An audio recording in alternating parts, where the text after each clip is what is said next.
نحن في مضارب بني يعرب ولكن خارج العالم العربي. نحن في العاصمة التايلاندية بانكوك، حيث سنلتقي بالكثير من السياح الخليجيين والعرب في هذه الجولة.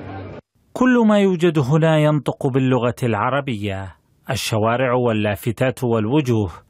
ورغم أن جغرافية المكان تشير إلى أننا على مسافة أكثر من 6 ساعات جوا عن أقرب بلد عربي، إلا أن الحي العربي في بانكوك لا يختلف أبدا عن باقي الأحياء العربية في الوطن العربي.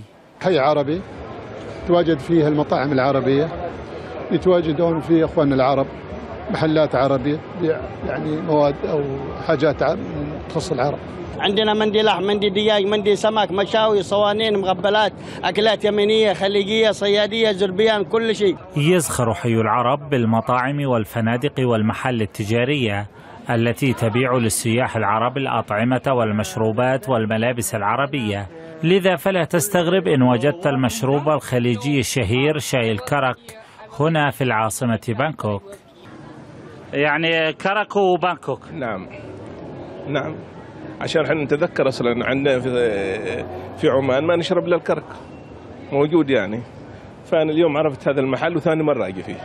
وعلى رغم اختلاف أسباب وجود العرب هنا بين سائح باحث عن التسلية والترفيه ومريض يسعى إلى العلاج أو هارب من البلدان العربية المضطربة، إلا أن الجميع هنا تسود فيما بينهم مشاعر الألفة. هؤلاء مثلا شباب من الكويت جمعهم حي العرب من غير موعد. والله سياحة وشبن تسوق كذي، عرفت، يعني الجالية العربية كلها موجودة هنا. أطفال المسلمين في تايلاند يتواجدون على شكل مجموعات تتلو آيات قرآنية وأدعية للحصول على المساعدة من السياح العرب.